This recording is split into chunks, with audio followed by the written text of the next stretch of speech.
All right. Okay, I think we're good. Oh my Yay. gosh. I can see us. Okay, good. We're live. Hi, Shilpa. So nice to have you here. Let me share my screen and welcome everyone to Manifest Your Career. So Shilpa Lewis is my friend and fellow coach, and she's going to bring us her expertise and her story. So just one second, and let me get my slideshow going. All right, before we get started, don't forget to like and subscribe. I always remind everyone because in order for us to keep these conversations going, I just need your help and support. So please make sure you hit that subscribe button. It's that big red button down there. Give us a like, and then you can also set reminders for upcoming conversations so you don't miss one. And then if you'd like to chat, you do have to subscribe, but please drop in your notes in the chat. I'll keep my eye on them and we can answer questions as we go as well. All right, this is brought to you by my passion project, Her Career Studio. It's hercareerstudio.com. If you or someone you know is in career transition, identifies as a woman, is interested in some affordable group career coaching, please let them know about Her Career Studio. It's an online career coaching platform and mentorship for women, and it's also how we're bringing these conversations. All right, Shilpa. This is my friend, like I mentioned, Shilpa Lewis. Why don't you just start out by introducing yourself to our audience? Yes, well, first off, thank you so much. It's an honor to be here. I have resonated with all of your messages so far and excited for your mission and your passion. Thank you. Yeah, thank you. Thank you for inviting me. So my name is Shilpa Lewis, and I am a coach. I essentially offer meditation coaching, and it includes different tips and techniques so that you are practicing life coaching as well as mindfulness coaching. My experience is in corporate America, about 20 years of it in technology space, in this little niche area called user experience, which has ballooned into something quite large these days as a field in technology. My personal mission and goal is to inspire and empower women and help them find and navigate their path, and using tools and technologies that are accessible to them, but they may not be aware how to utilize them. I honor and hold space for women and enjoy holding them accountable. We all need that. That's true. I hold myself accountable, but I also enjoy the fact that each of us can do that through compassion and mindfulness. Yep. Awesome. All right, we're going to keep going. So Shilpa provided us some great slides to keep our conversation going. So this is such a great segue into what we're talking about today. So manifesting new career. It is so appropriate. So many people in this great resignation or just in the stage of life they're in, and with a pandemic going on, people are reevaluating what they're doing with their days, how they're spending them. Sometimes it's simply about lifestyle and the organization they're at.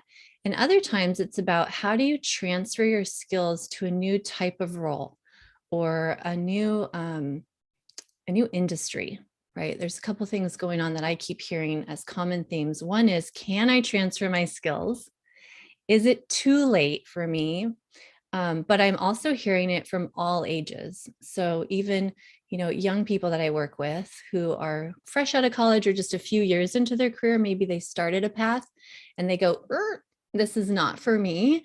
What should I do? How do I transfer over? How do I get into a new type of role? So with that, Shilpa, why don't you start telling us a little bit about your message with all of that? Absolutely. So my path or journey is somewhat long-winded. I arrived in the field of user experience, and by the time I had been in it for 20 plus years, I realized I was practicing my passion, but along the way, I had some of the many challenges that women face, particularly when you're working in a corporate environment, and then even transitioning into startup. And along the way, you find yourself either dueling or going against the grain, in my case, of the culture you came with and the expectations that are set upon you, or the own set of expectations you put on yourself as a woman. So like, you're like, well, I'm over 40 or about to hit 40. I need to get married and have a child, or maybe you have other dreams. But I found myself in this situation where I had worked my way to a position or role finally where I felt like, aha, I have arrived. And I'm sure some of you can say that, like raise your hands or put an emoji, like you felt like, yes, this represents the fruit of the labor that I put into it. And then I found that around 2014, 15, when I had arrived in this particular role, I was wearing many hats and overwhelmed. And I'm sure that some of you can relate to that. If you feel overwhelmed, put in that word into the comments. And a little bit burnt out. And that's the same year that I was on a trip to for work away for 2 weeks. And I was in Australia, and this is a little bit, I always get choked up when I tell this portion of the story, but my husband arrived after a 14-hour flight, and he unexpectedly arrived to tell me that, and very gently, he's very sweet, that my mom unexpectedly passed away while I was in flight. And all these emotions, first it was not, I just couldn't believe it, but other emotions were regret and frustration on myself, how impatient I was towards everyone, and feeling the pressure of managing so many expectations. And that became a moment of reflecting, what is my true passion? So from that point onwards, for the next 2 to 3 years, I think it was like the foundation, like something was set in motion in the universe where I started to make shifts, whether it was a mindset shift or spiritual. And I started to look at, well, what do I enjoy outside of this niche I've carved out for last 20 plus years? I did a lot of soul searching, and then along the way, what spoke to me was some of the messages I would receive, not like esoterically from outside, but things I would seek out on how to grow, how to heal. And some of the training I received, I thought, wow, I feel like suddenly these people, they have a purpose. They're helping others, and they're not they're leveraging off of what they've done. They're not starting from scratch. So that's where I would say catapulted into the next phase of my life. But around that time, I started to question normal, because I remember returning from my grievance for 2 or 3 weeks, and someone in the hall caught me and said, "Are you back to normal?" And I was slightly offended. Wow. After your mom passed away, Yeah, that was the question. that was the question. And I know I didn't look happy. I know I didn't have a smile, but I also, at first I was really upset. Like, when I didn't project that, but I internally thought, am I supposed to suddenly be normal? What is normal? I started to question the 20 years of challenges that I had faced. And in no way am I saying that I didn't have any appreciation for having all those opportunities, but they came with a price. And so normal was something that may be subjective. Maybe his normal, the guy who asked me that question, and my normal were very different. So that's when I started to really dig into this notion of cultivating awareness. And around 2019, I embarked on further deeper training. I had my husband do this exercise. We did 3 exercises around the end of 2019. We wrote out a paragraph that represented each year for the last 10 years. And by then, I think we were about to hit our 10-year anniversary. So, and each year had to have a theme, a lesson, and label. So he performed that exercise with me. It was very cathartic, and it helped us really reflect on where we're headed. And then I also started to think about my life wheel. I'm sure some of you have seen this, but there are different areas of focus. And there could be wealth or career, or it could be personal fitness. For each of those areas, I thought projecting 2, 3, 5 years from now, if I had one or more statements that are affirmations on what I am feeling in the now, in the future, but it's happening now. I was trying to train my brain to make that shift. It's almost like a vision board. Mm-hmm. And then ultimately, I started to really think about what are 3 core areas I want to grow in. And do I have a mentor, or what is a mentor? Maybe not some of us don't even know where to start finding a coach. So it could be a self-help book. And this basically transitioned into reflecting on transferable skills. Mm-hmm. And so I'm going to pause you right there. Yeah. So that's beautiful, because we're already getting into like, how do you go about this, and exercises. I love what you're sharing. Before we keep going, one thing you mentioned was what I talk to a lot of people about is, why now? Yeah. For you, it was a major loss you suffered. Yeah. And that was, I don't know if you call it a wake-up call, but that was like the moment for you, right? Right. There's some people that can articulate that very clearly. Some people don't recognize it or realize it until someone asks them, why now? And I think for any listeners that were compelled to jump on this call or watch this later, why now? If you can articulate that. I used to work in fitness. And so any personal trainer that worked for me, when they were having their conversations the first time with a potential client, that was always the question. Why? Like, what was it? Usually it's, well, I tried to put on my favorite jeans and all of a sudden I couldn't zip them up. Or like there's usually, but people don't realize that there's usually something either the universe is pushing us towards, it's something we saw someone else do. So anyway, I just want to really pull that forward, is that the answer to that question can give us a lot of insight into our values and insight into where we should focus going forward. So I just wanted to bring that up. And actually, a little bit of an anecdote I just have to throw out there, since you are passionate about fitness, and I am as well, is that around that time of grieving, a friend of mine said, let's go to restorative yoga. And in previous years, I was really into fitness. However, there were several years where I was just too busy, too stressed. Mm-hmm. Right. And I went into this restorative. My typical personality was fitness, like high intensity spinning. And suddenly I'm in this very chill, mellow, and it started to meet my vibration because I was there. I was in a place of, I don't know, suffering.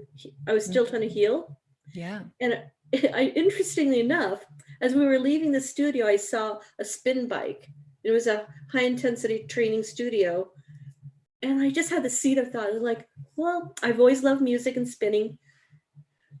Basically, that moment turned into 3 years of solid going into high intensity training. But that was coinciding with all this happening. So the why now also became, well, I want to live for my son and my husband, and I want to be strong for them.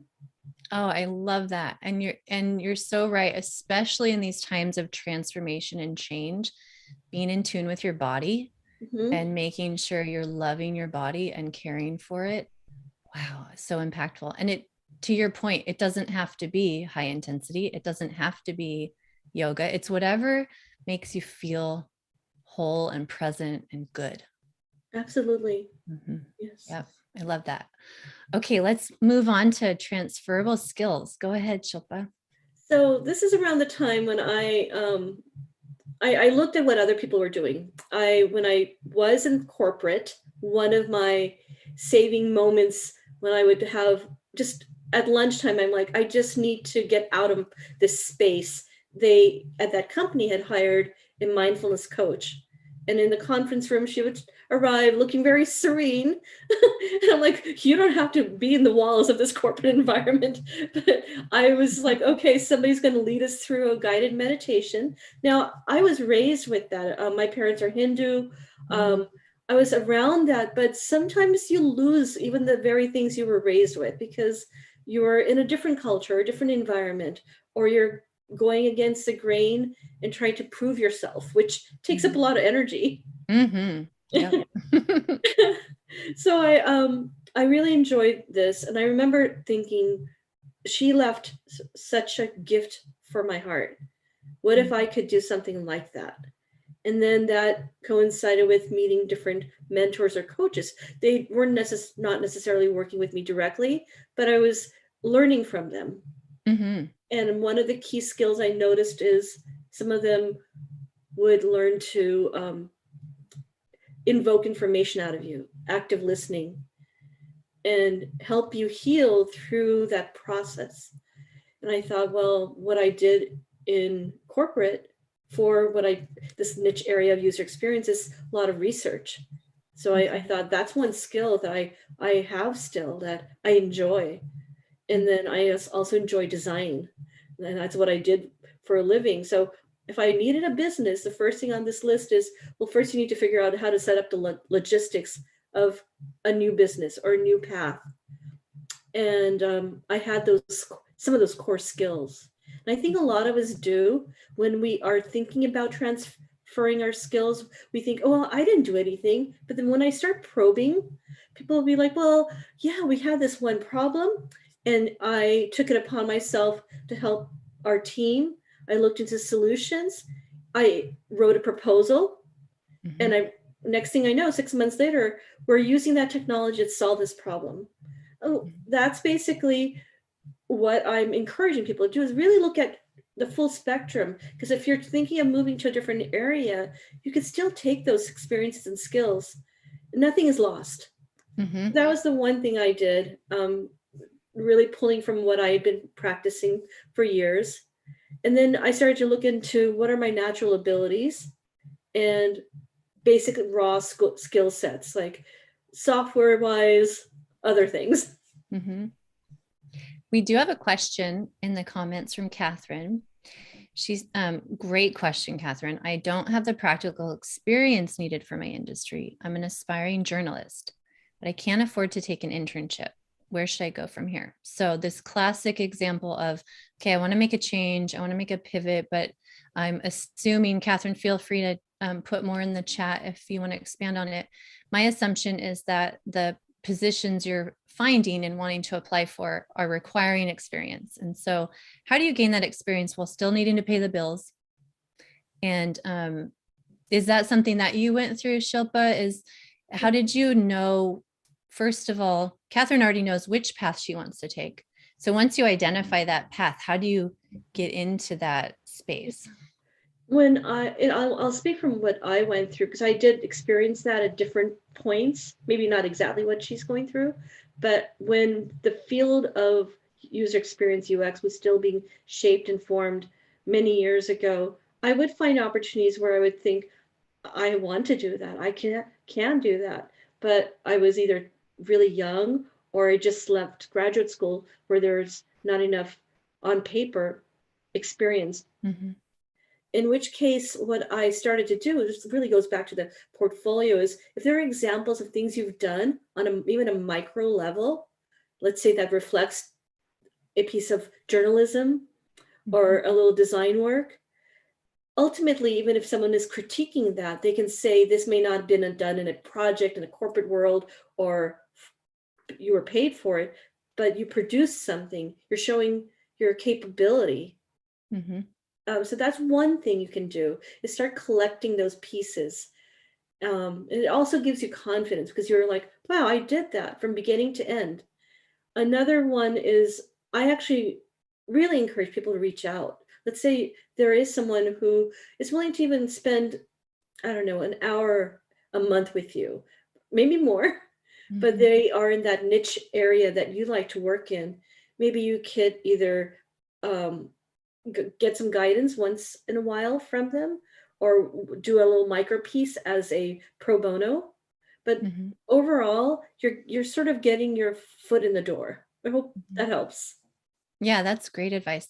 I'll expand a little bit to my own experience, similar to you, where I had that moment of And mine was during the pandemic of, this is not working out for my family. I need to make a change, and quitting my job, which was after 20 years in the same type of industry, very difficult to do. And same, I had gone to the executive suite. So it felt like I arrived. Why am I giving this up? Right.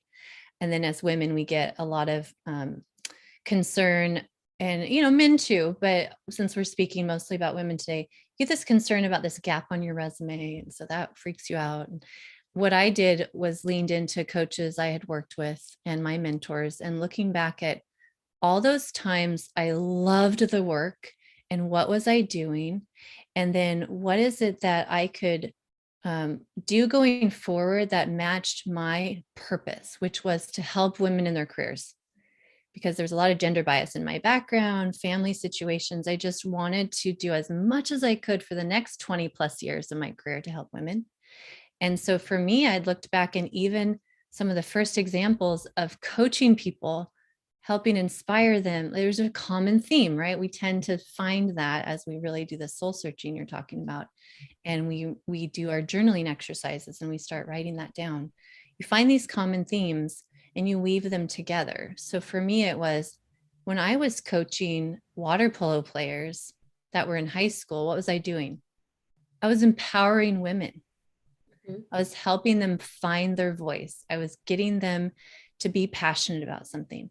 And so now, fast forward 20 years later, that's still what I'm doing, right? Finding that theme.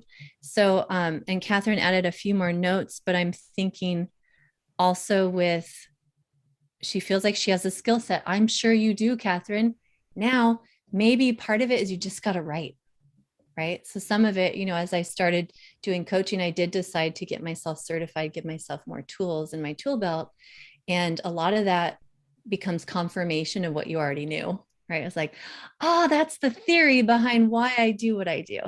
Now, all of a sudden it comes full circle and you can explain it better to your clients, let's say. Or it was, oh, okay, now I want to niche down even further and I'm going to find this. That's what, when we learn a new industry, it's about language. We're learning a new language, right? But the transferable pieces is, how do you go and attack that project? How do you go? I work with clients who are in leadership roles, and they're worried about, well, I've been, for instance, maybe I was doing marketing over here. I want to go do marketing in a different industry. Are they going to consider me? Of course they are, because marketing is marketing. Now, however, how do you know the industry you're in? What are those daily things you do? How, it's more those how questions. So for instance, with going back to Catherine and journalism, sometimes we got to do the work. I did a lot of pro bono coaching. I still do. I love to mentor women. So when I have the time and I can, I do that. And that not only helps the people I'm helping, it helps me, because now I'm adding to my skill set. I'm adding to my repertoire and my portfolio. So sometimes it does come in the form of, you've got to put in that extra work that you're not going to get paid for. And then you build that portfolio. And I love, Shilpa, what you said about those connections. Yeah. Finding mentors, finding coaches, finding people that will give you that time and support. Absolutely. I think Catherine says she's a recent college graduate. Which professors were your favorite? Who can you reach out to? Can you ask them for, is there freelance journalism work you could help out with? Is there a research project you could help write down, right? So yeah, thinking outside the box for sure, and building that portfolio like we're talking about. Yeah. Another thing that's more popular now, and I've joined at least one or two, is what they call masterminds. And yes. Perhaps, Catherine, start your own mastermind, do a little research around mastermind, what's the concept, why they're important. Try to bring in a couple of industry experts or a professor who's willing to give their time to this mastermind. The one I'm in, we meet every couple of weeks, and there are people who have the same goals, but we come from different niche areas, and we bring in our expertise. And often it just helps to resonate out loud some of the same challenges you're going through. Like, oh, I'm trying to use this software, but I'm having these glitches. Well, it's because you're not alone. It helps knowing that. Yes. Oh, I love that. Okay, I'm going to keep going with your slides, right? I'm going to keep moving. Oops. Okay, just to keep expanding on this portfolio we're talking about, how do you build that do you want to go ahead and mention? Sure. So I mentioned a few things to Catherine, which kind of comes back to what I mentioned here. Let's say you're starting and you think, and because I was there, well, I don't have a job in which I got paid to do this piece of output. It could be a design or research or a piece of journalism work. But you probably have done it, or you do have the opportunity to produce. So reflecting back in my early parts of my career, when I would do cold calls or try to reach out for opportunities and be told, well, you don't have the experience on paper because of the resume, that's when I really early on in my career decided I'm going to maintain. At the time, it was a 3-ring binder, and aggregate, collect, and try to, as best as possible, remember the stories that are associated with the output. It could have been for graduate school, or it could have been for a publication, but in the end, you were part of that journey, and you learned something. So you take that initiative, perhaps reaching out to someone saying, may I be a part of something? And that way I learn. Or you have already done it. Remember, you're your own best advocate.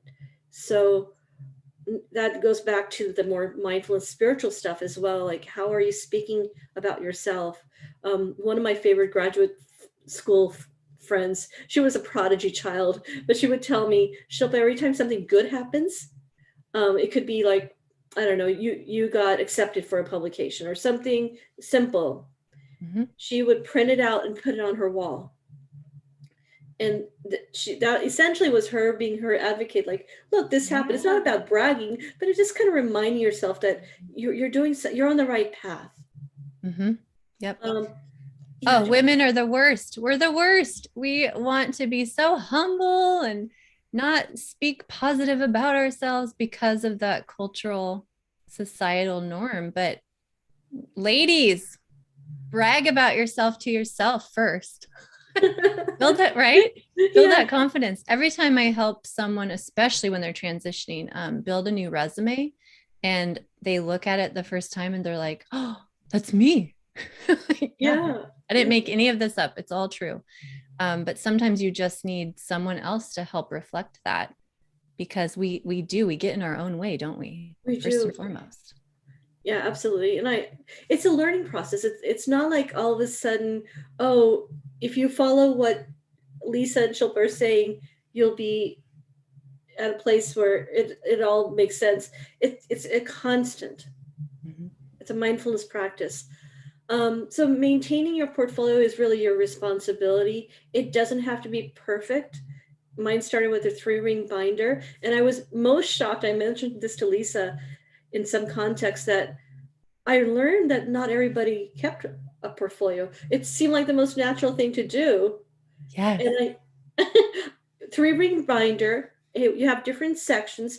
Each section can represent some meta concept. It could be, let's say for journaling, maybe there's different types of journaling, and you have sample pieces that match to that, or different kinds of projects where you can say, hey, here's a showcase of it. So I would start creating sections and just, get the whole puncher and put it in. Mm-hmm. But you'd be surprised over the years, you start collecting a lot of examples. It opened many doors for me. Oh my gosh, Shilpa, I'm not a hoarder, but I have boxes. All the magazine articles and the programming brochures I was proud of. And then back to like my coaching background, I still have some of the activities that my students would write. Like I had this one little 7-year-old, she was a beautiful girl. And she, when she had a project in her first grade class about someone you look up to, she wrote about her swim coach, which was me. Oh. I mean, why would I not keep that? Right. No. And now look, I'm still a coach, right? But years later, and that helps motivate me too, because it reminds me of my why. And it helps us not only look at those transferable skills and create that portfolio, but it actually helps us with the mindset, what you're talking about, and that confidence of like, oh yeah, when you're having a bad day, like go back and look at that. And you mentioned something that truly resonated with me is now that I look back, I realized that I always enjoyed helping people in what is probably called a mentorship role, but I would take it upon myself. I remember when I was at Hewlett Packard, there was someone who was an intern, and he brought in a sample of his work that was related to the project he was brought in for. And well, and here's another thing that happens in corporate world is people take credit for things you do. And I Yes. remember having been burned. And as soon as he brought in his work, I said, I'm going to do all the stuff that will help him. He went on to get his PhD and become a leader in that niche area. Yeah. But what I'm trying to say is that sometimes it's already in you. You like to look at people and just say, I see the best in you. Let me help you. Yes, absolutely. And going back to like even Catherine's note about being a journalist, like how does that show up in your personal life? Or where have you been the one who raises your hand and you're like, hey, I'll take the minutes, I'll take the notes, because that task, you love the task. That's what is so transferable. It's the passion for the task transfers industries, transfers types of jobs, and being able to see that in yourself, not only in your professional life. Last week, I talked to someone about ikigai, right? That Japanese concept of finding your purpose and what the world needs from you. It tends to show up everywhere. And Shilpa, exactly what you're saying. What do you find yourself raising your hand for? And that was same for me. Leadership development programs. I would create things for my teams along the way. That was resume workshops and helping them with their careers when they were going to leave me ultimately, right? It was like, I didn't have to do that as a leader, but clearly there was a passion there and there's something pushing me to that work. And that goes back to the previous slide where I mentioned just transferable skills. It's something that came naturally to you, but you may not even be aware. Mm-hmm. Mm-hmm. Yep. Yeah. So one thing I mentioned in here about portfolio is everything there seems like very logical, like, okay, I can create this binder, be my advocate, but then I'm throwing in early on, cultivate a mindfulness practice. And I really think that had someone sat me down and said, this is part of the growth, this is the daily practice. It's not like a nice little add-on or a cherry on top. That without this, your foundation isn't there. So again, given my background, I was raised around mantras and meditation, but in the Western world, in a very different context of being a woman in technology where there are very different personas or personalities I was working with. It wasn't until I had really found myself wanting to heal that I started to rely on those practices daily. And one thing I wish people would do is really integrate it.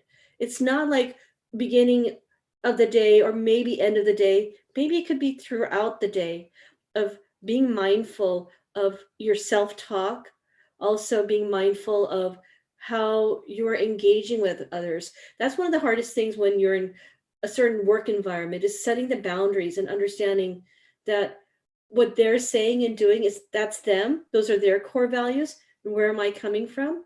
And how can I rely on my meditation or my breath work to help me stay centered? And then work with a mentor. I struggle to find a mentor. They are out there. Sometimes you may need to get creative, but or like self-help books became my mentor. Yeah. Or my yoga, my qigong, my breath work. Those are forms of supporting yourself. Yep, absolutely. And I'll just take a second to explain the difference between a mentor and a coach. Sometimes you can find both. Typically, a coach is like a paid service, and that's someone who has an expertise in an area you're looking for help with. And then a mentor can be someone that is in your network. It can be a boss. If you find a mentor as a boss, awesome. But a lot of times that can be a struggle because of, thinking about the leaders in your company or your organization. What is it that they have to do for the organization and for their own job? And a lot of times there can be some conflict there with how much they can actually support you, or they might want to do more for you, but they're just restricted somehow.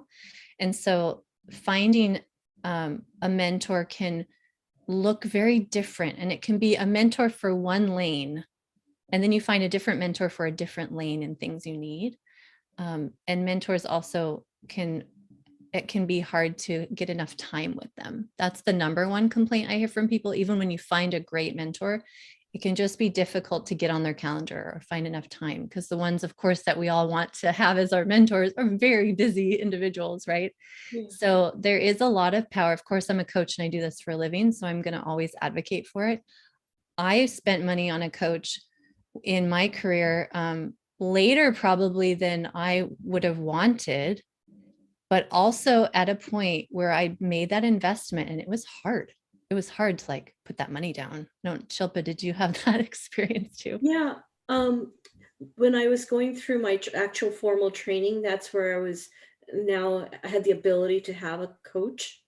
And I truly wish I understood the different type of coaches out there and how to access them. I think things are changing or shifting. I mean, not that they haven't been around, but I think the dynamic of how they serve their audience is changing.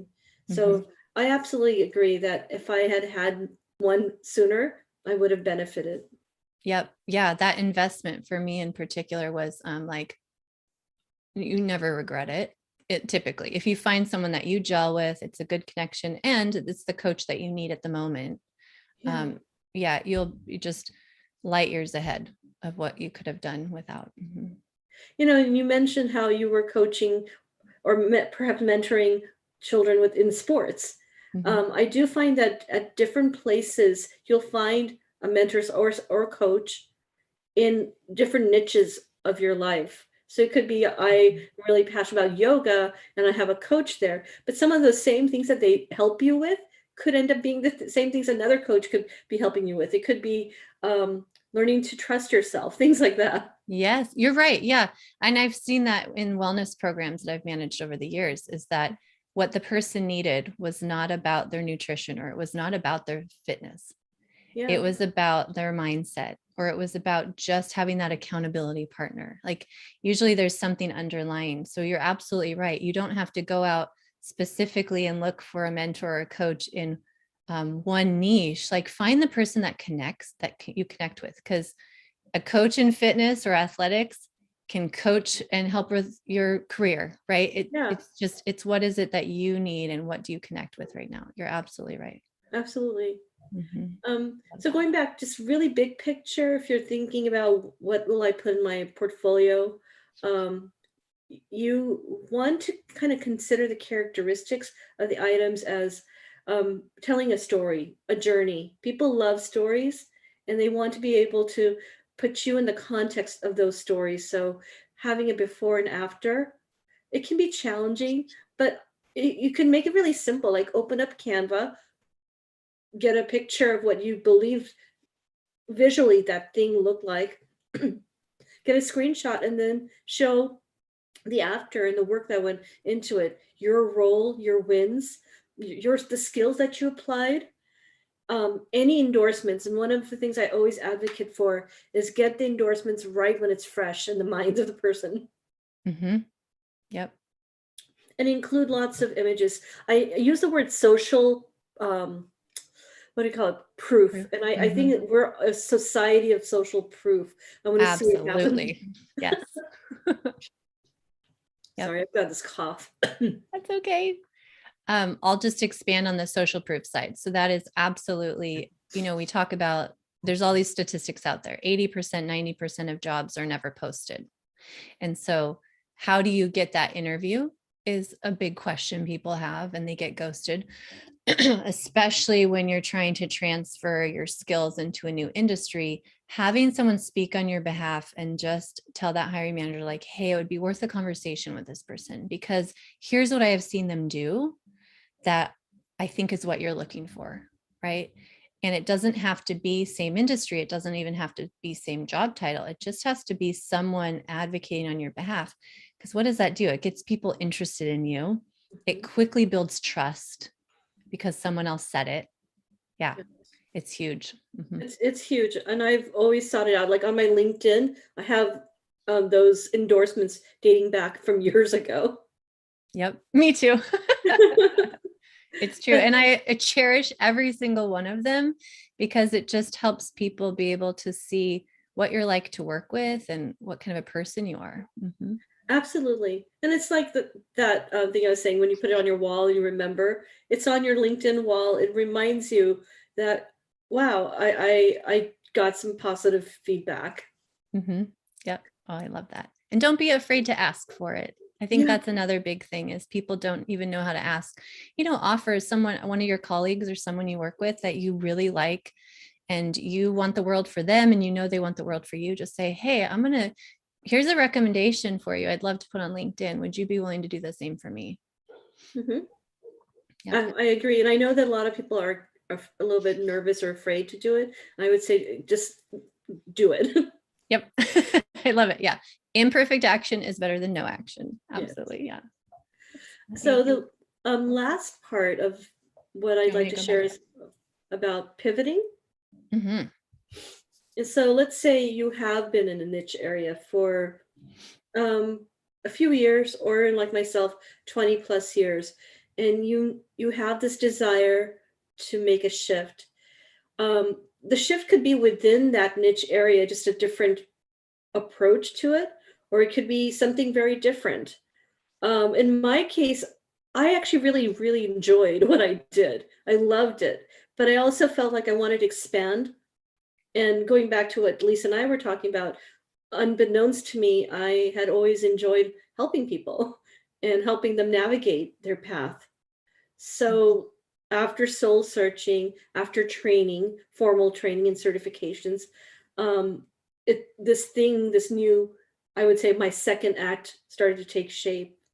And what I'd like for people to remember is that, think of it as a pyramid. Like when you're at the beginning stages of your career, you really just see the tip and you're building the foundation slowly. Over the years, you'll see that, wow, it's like this very solid shape.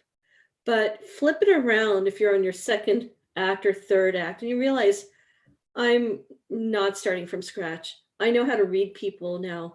I know how to work with different environments and cultures. I know myself a little bit better. These are like social skills that you need, emotional IQ skills that you may have needed to develop over the years. And I'm still growing. I'm constantly telling people that it's a work in progress. But then the more technical and niche area skills that are associated with that new area, you're going to learn it faster, I believe, because you've developed already the skill sets on how to learn new things. Mm-hmm. Yep. Going back to the how, it's not about as much about what you have done. It's how did you get there? How did you do it? How did you build that trust with the team? Yeah. Yeah. I love your triangle. So I always talk about it too. Like you've got this big cloud of knowledge and information and all of the data and everything you've done, pulling down. So it's just like your triangle, pulling down the relevant pieces is key, right? Yeah. Because when we go into an interview or we're talking to someone and we dump them with all the cloud, Oh yeah. they're like, I don't know how you relate to this job. I don't know how you relate to this title. It's too much information. So absolutely, we've all got, and this transcends age too, because we have so much personal experience, even like fresh out of college, where you've got so many things you've done personally, project wise, at school and at work. What is relevant to that conversation and what is focused, and that how do you build a team? How do you maybe it's Catherine and your journalism, like where did that show up? Pull those pieces down and keep them engaged. The best stories are the ones that are super simple and focused. Absolutely. Absolutely. Mm-hmm. If people like to hear about the transformation, so if you are thinking about including key stories, I would try to come up with one. It's like the hero's journey. Like I started here and ended up there. Mm-hmm. Yep. Love it. So yeah, just your voice, your unique stories, and your brand. And over time, you're building your brand. Mm-hmm.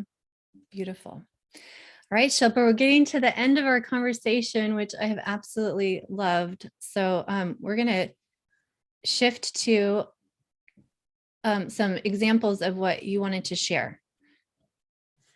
Oh yeah. So the next slide on 5, just talking just really high level, you had mentioned sharing manifestation exercises.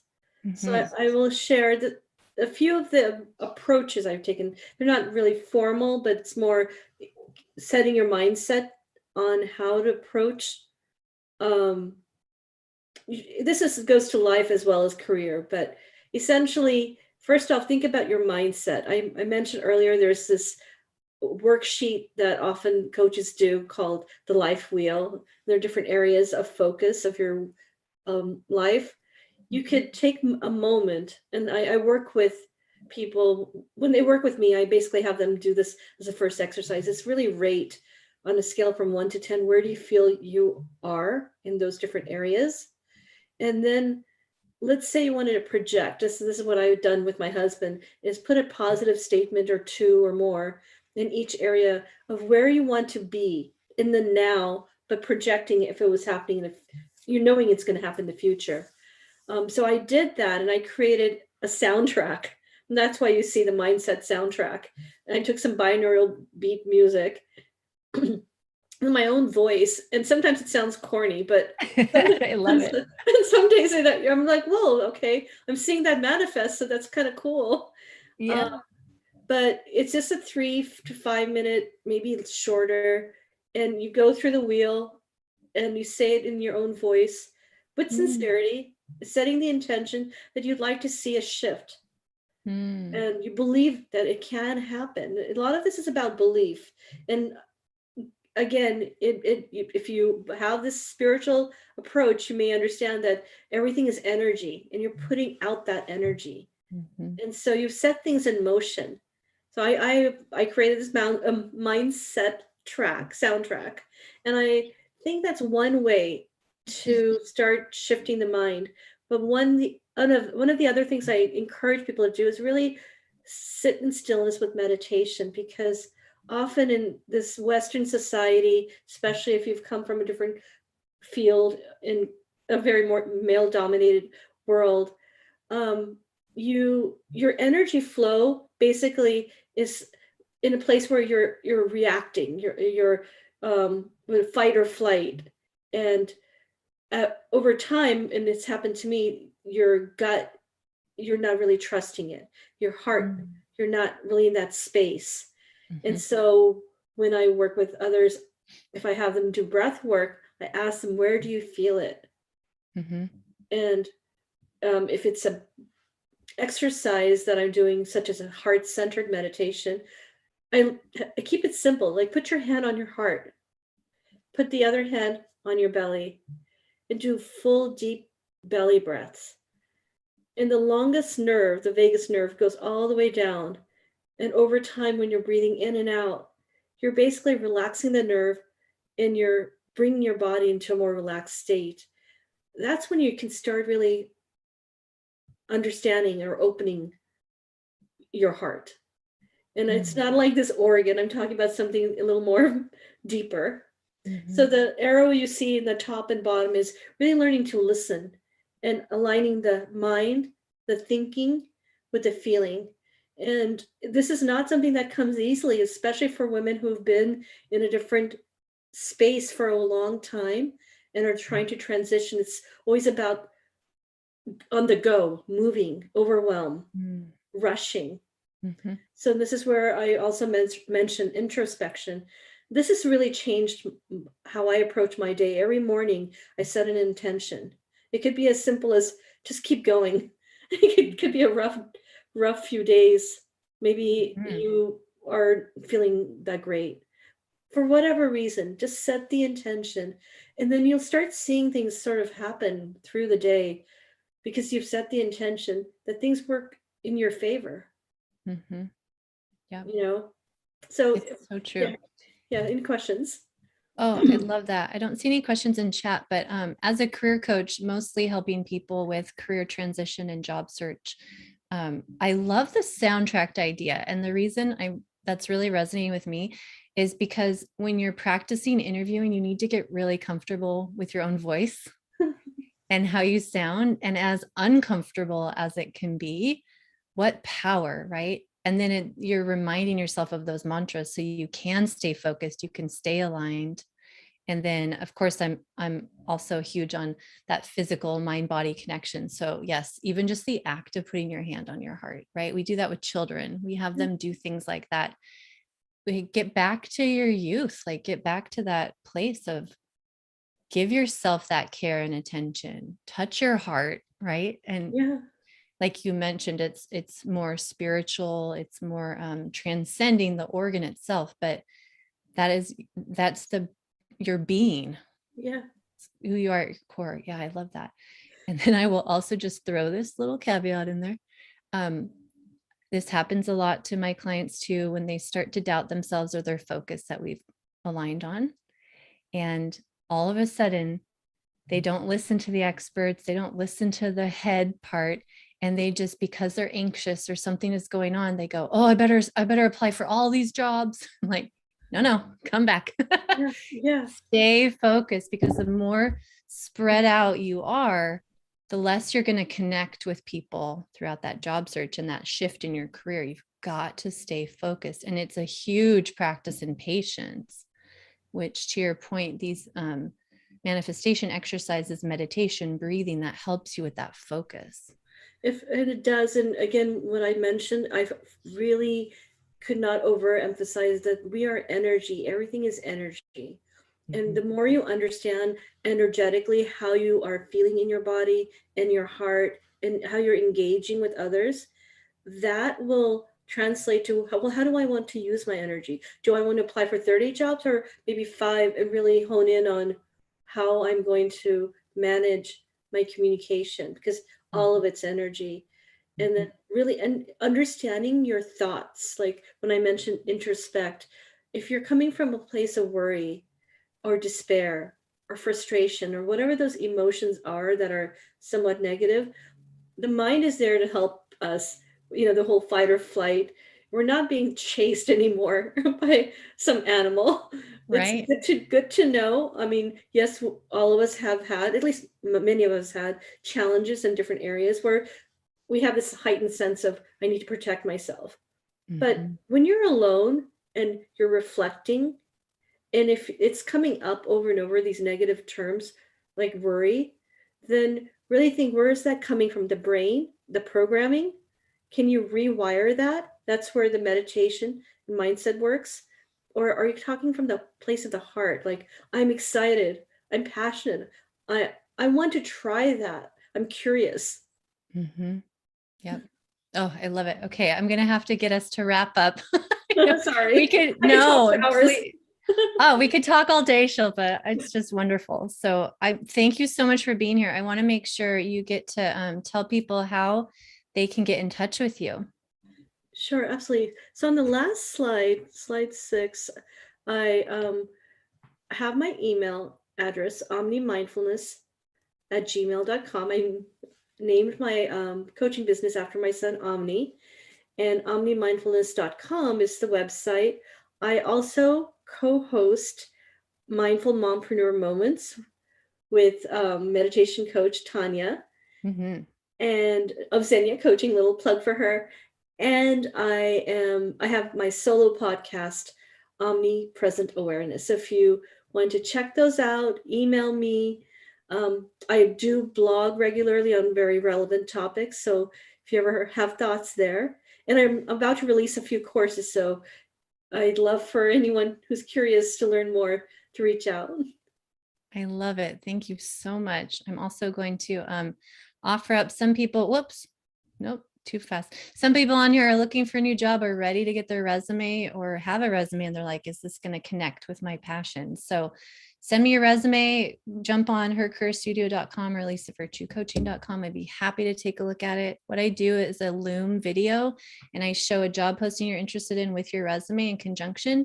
And I give you feedback over what a recruiter might be looking at and how you can maybe shift it if you need a little more help.